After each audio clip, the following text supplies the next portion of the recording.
presentation. So if you want to just participate and listen, that would be cool. Then they're going to be out before your teacher is here. So we just forgot to record them. Yes. Okay, so sweetie, this one doesn't work without this in here. Oh? Yeah, you need to put that there. That's why it didn't work on him. And then the side should be turned on. Okay. All right. All right, so this is Zymatch, the future of video game matchmaking. My name is Nathan Velez. My name is Nicholas Lane. And today we're going to be talking to you about our concept for making matchmaking better in video games. Hey. So what we plan to solve this is unfair matchmaking in video games, such as if you get paired up with another player, that's obviously too high level for you. And currently a lot of games use the ELO system, which was originated in chess, and they mainly just use a modified version of that. So the problem with the ELO system is that it's really only based on wins and losses. Now, other companies today add their own variables that better fit with their games, but they only add maybe one or two, and that still isn't as precise as most players like myself would enjoy. They want it to be more precise. They want to be matched up with people who are at their same skill level, because I'm sure many of you out there who play video games, you've maybe been matched up against someone who just was clearly better than you, and or maybe you were just clearly better than the other person, and then maybe they felt like they were a little mistreated. So what we want to do is be adding more variables, and we hope that by adding more variables that we can make it more precise and that players will be matched up properly with other people. In order to do this, or to accomplish this, we're going to be making an algorithm that will run several different factors, such as players' age, location, gender, hours played. And we will also be looking at stuff as in how they performed in the game, depending on what game. Obviously, it would vary depending on if you're playing like Call of Duty or something else. So it obviously depends, but there also will be other factors. We'll be able to take all of that into account. We will then, after making this algorithm, be putting it into a simulation. So by the end of the semester, everyone will be able to see how the algorithm works based on different players that we've created with different variables, and then the algorithm sorting through them and matching them together. So the link to biology would be competitive inhibition, which is used in enzymes. Enzymes draw in substrates, and the substrates compete in sort of like a race. They kind of race to the enzyme, to the active site, because they want to bind to the enzyme. However, the enzyme regulates which substrate attaches to it, and it says, you can't come in. Other guy, yeah, you can come in.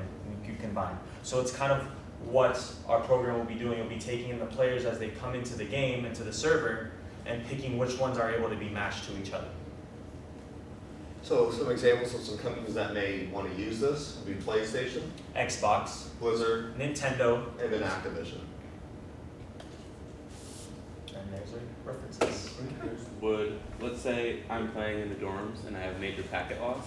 Would I be connected with someone else with major packet loss? That's actually pretty. We'll look into that actually. That's a very good point there. That's a very good point. Questions.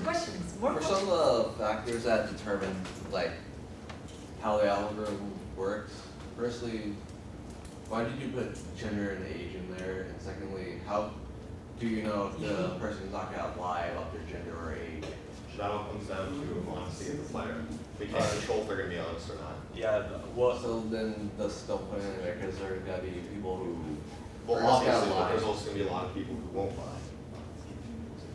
Yeah, and you still shouldn't put it in there because it's gotta be inaccurate. And that's a major flaw because people are just gonna say, "Oh, I'm like whatever gender is gonna be like."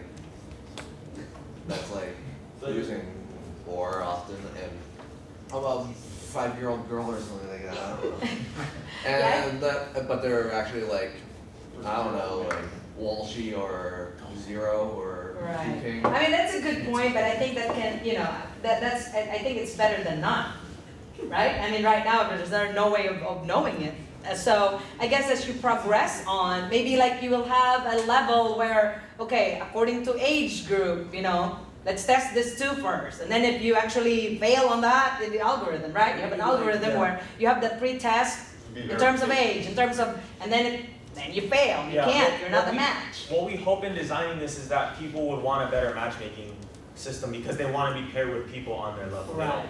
So the incentive of that is to actually put in your real information. Now, obviously, again, we can't stop people from putting in false information, but the intended purpose of this is for people to be matched appropriately. Right. Okay. Many questions. Come on. Well, and if someone were to rely on the thing saying, this is what my gender is, this is how old I am, wouldn't the system still be flawed? Because, just because that one person or group of people decided to lie?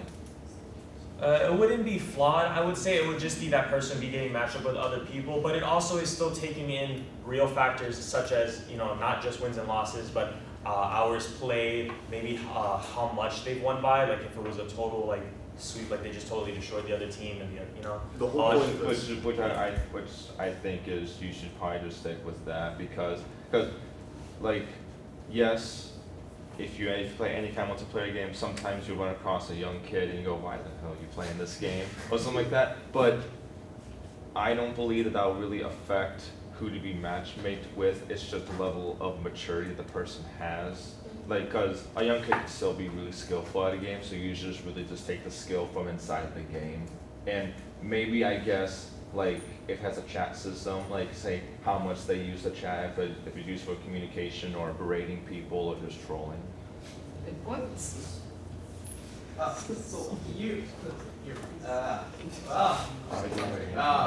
this refers back to like the age, location, et cetera, that information would be stored on a like server, correct? Mm-hmm. Wouldn't that also pose a security hazard? All depends. Ooh, it's I for mean, security obviously, again. as we program this, we would have some sort of security that would be Program. passwords and stuff like that because you would be logging into your account. Because, for instance, you log into PSN, you log into Xbox Live, you have your accounts there, so it would be synced to that, and there would be security to it. But yes, it would technically still be like anything susceptible to hacking. Okay, last question in the room, and you can chat later on, please. Okay, get this group Yeah, to we like put it to together. chat. Yeah, because that's good inputs, guys. We just have to get going because we still have like 4 groups to go. Last question here. Okay. Yeah, Sam. Alright. So I was just thinking of this as Wyatt was like making his question, like couldn't another like factor be like how many times a person has gotten reported for like bad behavior or like outright cheating or something like that? Yeah, that's the kind of variables we're looking into and putting it in. So it's going to be very diverse, and that's why we hope so to be more precise because players will have more similar variables in there rather than just like 2 or 3. Right. Okay, and in the simulation, you'll probably be able to get some screening on it, right? Yeah. You lie and then you do, and then hopefully you will improve your program. Okay, very good.